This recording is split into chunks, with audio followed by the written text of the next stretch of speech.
Mzee wa data huko sawa sawa? Mwenyezi Mungu ajalie kheri, mimi niko vizuri bwana. Mambo mazuri? Hakika.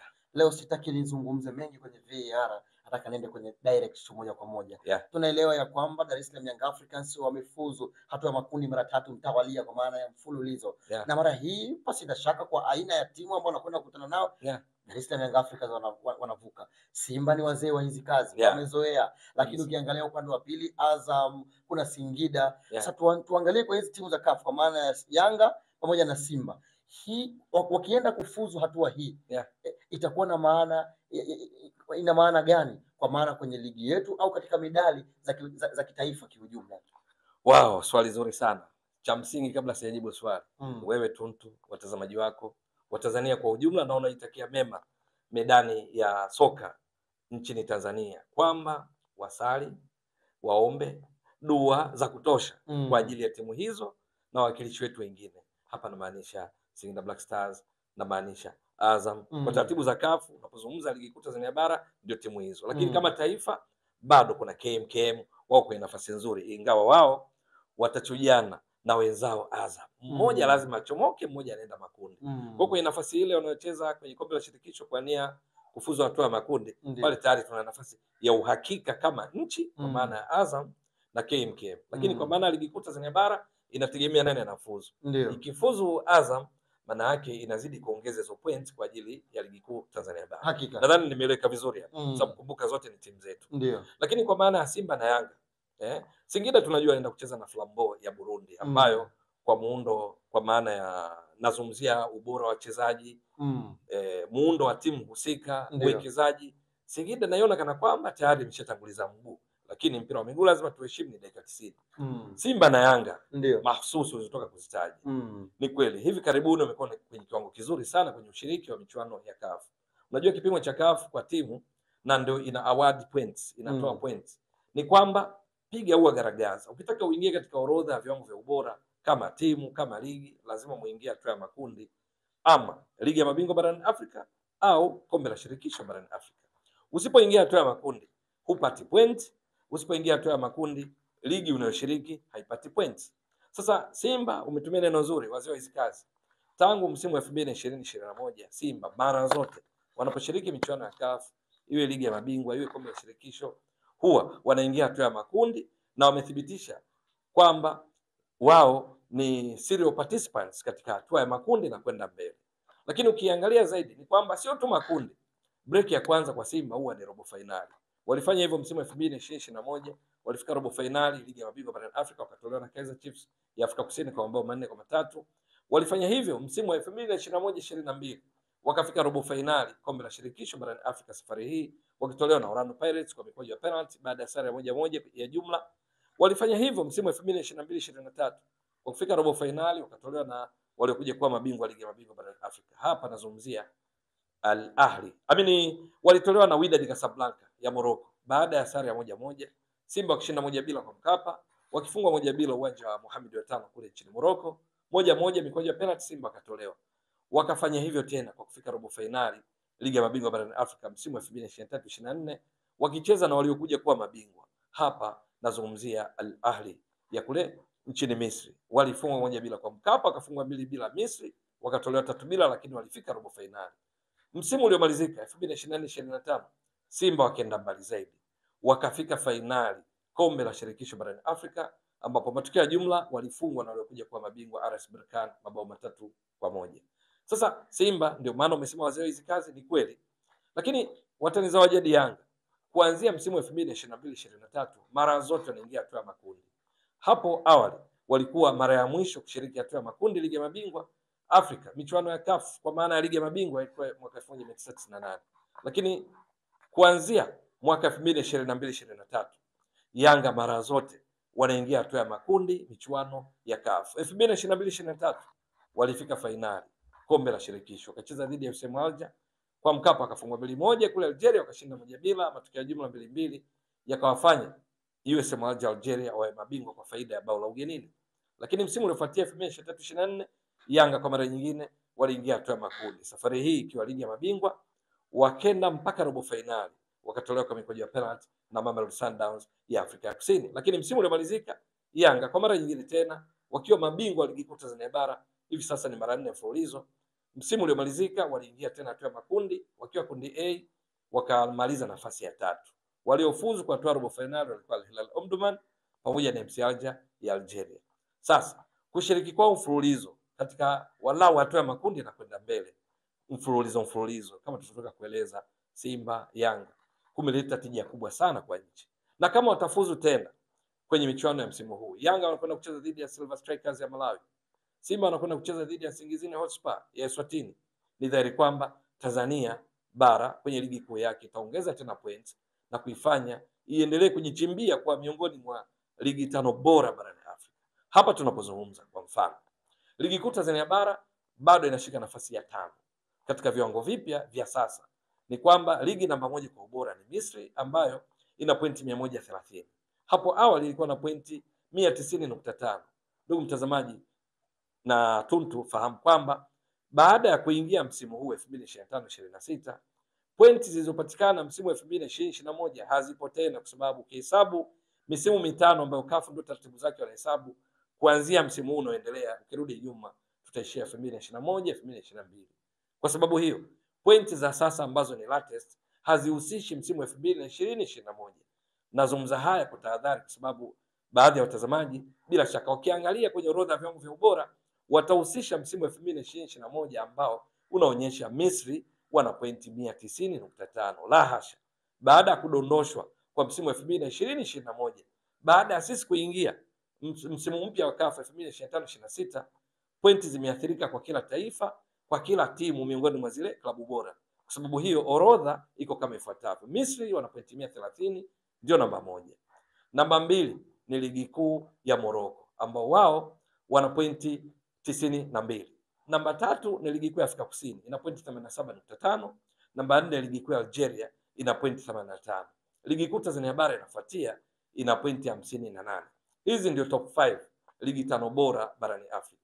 Lakini ukitaka kujua, nambari 6 ni ligi kuu ya Angola ambayo yenyewe hapo kabla ilikuwa na pointi 55, lakini haina tena pointi 55, zimepungua. Hapa namaanisha ligi kuu ya Tunisia Sore ambayo inashika nafasi ya 6, ina pointi 53. Hapo awali ilikuwa yenyewe na ligi kuu Tanzania bara, zote nafasi zimepishana nafasi moja, lakini pointi zilikuwa Tanzania pointi 82.5, Tunisia pointi 82.5, lakini kwa sababu Tanzania ilikuwa imekusanya pointi nyingi kwa miaka karibuni kuliko Tunisia, ikawa juu ya Tunisia.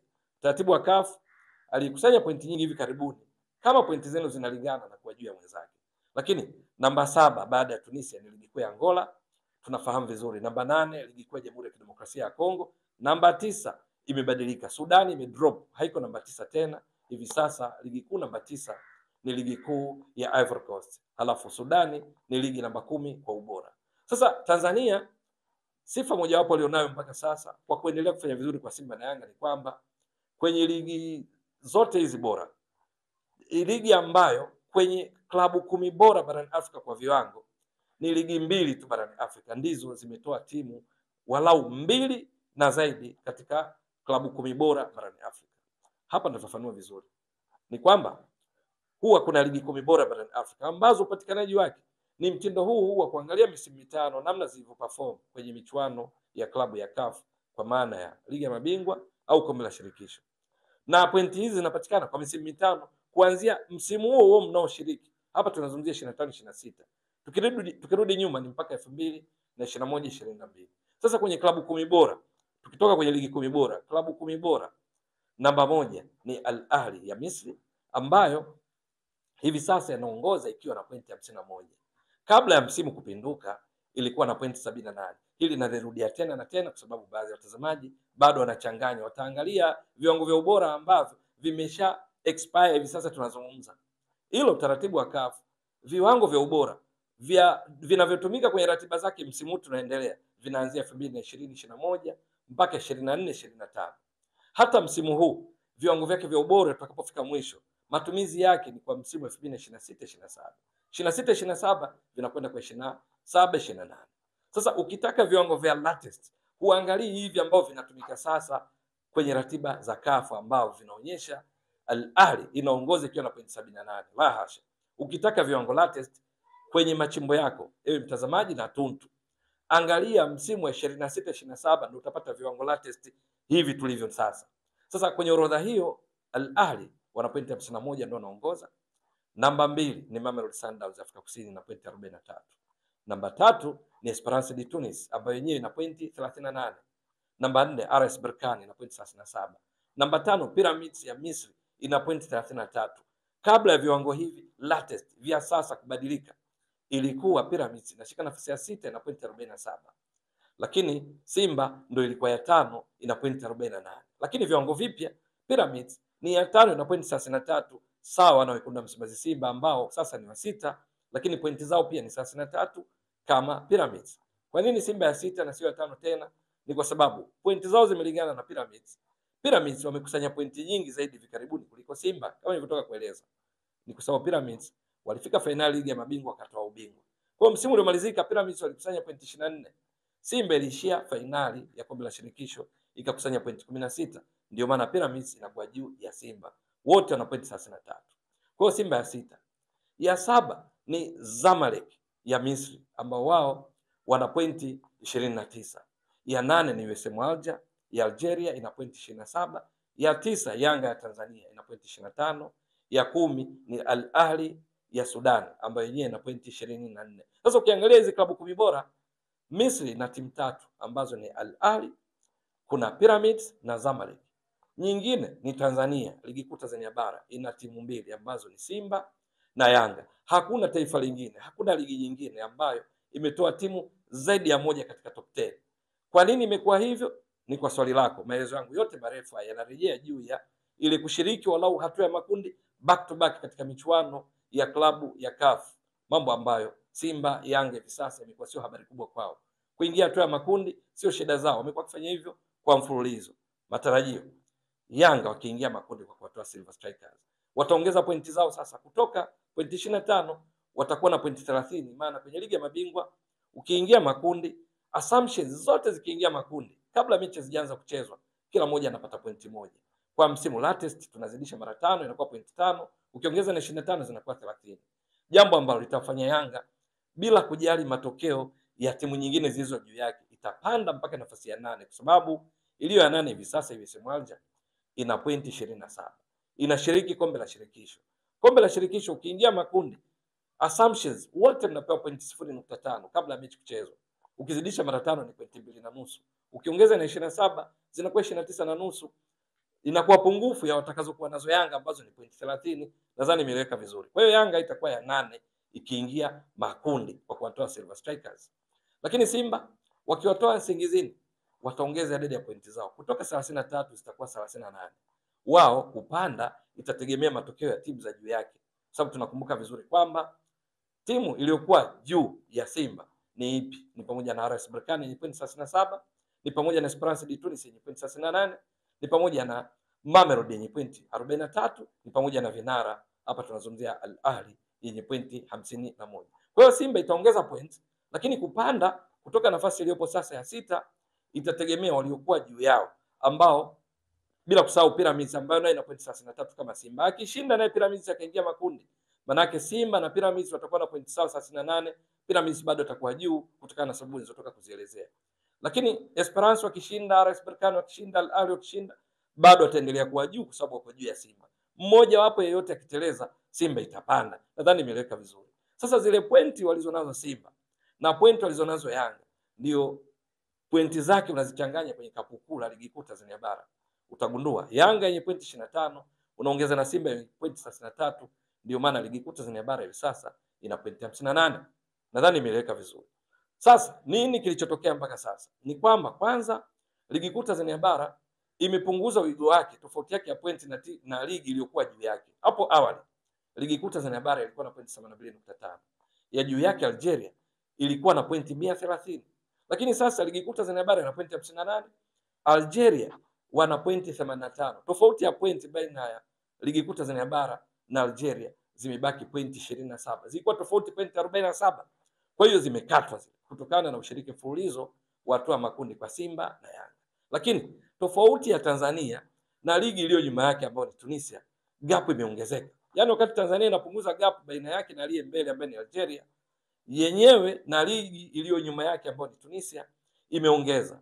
Kwa sababu gani? Hapo kabla tofauti ya points baina ya Tanzania na Tunisia ilikuwa 0, kila moja ina pointi 82.5, lakini sasa Tunisia wako nyuma kwa pointi 5 kwa sababu wana pointi 53, Tanzania ina pointi 58. Kwa hiyo kuna hatua zimepigwa, lakini kwenye klabu zenyewe pia timu kama Simba imepunguza wigo wa pointi baina yake na walio juu. Simba ilikuwa na pointi 48, wajuu yake RS Berkane alikuwa na pointi 53, tofauti pointi 5. Wajuu yake tena kutoka RS Berkane ilikuwa Esperance de Tunis ambayo ilikuwa na pointi 57. Halafu kulikuwa na Mamelodi Sundowns ambayo ilikuwa na pointi 62. Halafu Al Ahly ya Misri ilikuwa na pointi 78. Lakini sasa Simba kwa kuwa kwake na pointi 33, aliye juu yake ni Pyramids ana pointi 33. Juu ya Pyramids hapa tunazungumzia RS Berkane ana pointi 37, tofauti yake na Simba ni pointi 4 tu. Lakini juu ya RS Berkane kuna Esperance de Tunis ambayo yenyewe sasa hivi ina pointi 38, tofauti yake na Simba ni pointi 5 tu. Lakini Simba ukilinganisha na Al Ahly ambao ni vinara, tofauti ya pointi imebaki pointi 18. Hapo kabla ilikuwa pointi 30 kwa sababu Simba ilikuwa na pointi 48, Al Ahly ilikuwa na pointi 78. Kwa hiyo kushiriki mfululizo walau kwenye hatua ya makundi kunafanya timu iendelee kuwa na nafasi za juu kwenye viwango vya ubora, lakini pia ligi kuu ambayo timu husika ipo inazidi kunufaika kwa kupata zile points. Simba na Yanga ushiriki wao mfululizo kwenye hatua ya makundi umezifanya ziendelee kuwa na hadhi ya juu kiasi ya kwamba Yanga imeingia top 10. Hapo awali ilikuwa ya 12 kwenye wakati tunaingia kwenye msimu kama nimetoka kueleza, lakini pia ligi kuu Tanzania bara imeendelea kujichimbia kuwa miongoni mwa ligi 5 bora barani Afrika, huku ikikumbukwa utaratibu wa CAF ligi namba 1 kwa ubora mpaka ya 12 zinatoa timu 4, 2 ligi ya mabingwa, 2 kombe la shirikisho. Kuwa namba 5 maana yake kunahakikishia Tanzania kwa misimu kadhaa ijayo itakuwa inaendelea kupeleka timu 4 kwa sababu tu ya pointi nyingi zinazoendelea kukusanywa, na hasa kwa Simba na Yanga walichokifanya kwa misimu hii ya mfululizo. Singida Black Stars wakifuzu, Azam wakifuzu, Tanzania itaongeza pointi zake nyingine ambao kwa ujumla itafanya iongeze pointi kutoka 58 ilizonazo na kuziongeza zaidi. Simba watachangia pointi 5 wakifuzu makundi, Yanga pointi 5 wakifuzu tu makundi zinakuwa 10, Azam pointi 2.5, Singida Black Stars pointi 2.5 itakuwa pointi 15. Ukiongeza na 58 walizonazo itakuwa jumla ina pointi 73. Na hapo itategemea sasa safari itaishia wapi, kwa sababu ukimaliza miongoni mwa top 2 katika kundi kwa maana ufuzu robo finali kwenye ligi ya mabingwa unapata pointi 3 unazidisha mara 5 inakuwa 15 kwa msimu unaoendelea. Ikienda nusu inapata pointi 4 zinazoshiriki ligi ya mabingwa, ukizidisha mara 5 inakuwa pointi 20. Kila klabu itachangia miongoni mwa Yanga na Simba zikifika nusu. Zikienda finali ni pointi 5 ambazo ukizidisha mara 5 inakuwa pointi 25. Ukitoa ubingwa ni pointi 6 mara 5 ni pointi 30. Kwenye kombe la shirikisho ukifuzu kwa kwenda robo finali unapata pointi 2, kwa msimu unaoendelea 2 mara 5 ni 10 unaongeza. Kwa hiyo Singida Black Stars, Azam wakifuzu robo finali kwa msimu huu unaoendelea tayari kunakuwa na pointi 10 kila mmoja unaongeza kwenye ile cup. Zikifuzu nusu inakuwa ni pointi 3 mara 5 ni 15. Zikifuzu finali ni pointi 4 mara 5 ni pointi 20. Ukitoa ubingwa ni pointi 5 mara 5 zinakuwa pointi 25. Hiyo ni kwenye kombe la shirikisho. Ni swala la kusubiri kuona, je, safari zao zitaishia wapi? Zedata umeeleza vizuri kuhusu Simba Sports Club na gani watakwenda kupanda kwa upande wao, lakini taifa kiujumla, lakini pia ukaigusia Dar es Salaam Young Africans bila kuisahau Singida na Azam Football Club. Mimi kutokea hapa sina la ziada, naomba nikutakie siku njema tafadhali. Shukrani jazila, na matumaini yangu kwamba watazamaji wako watakuwa wameelewa, maana maelezo yalikuwa marefu, yanahitaji umakini wa kusikiliza, hasa points. Kwa hiyo small details. Small details.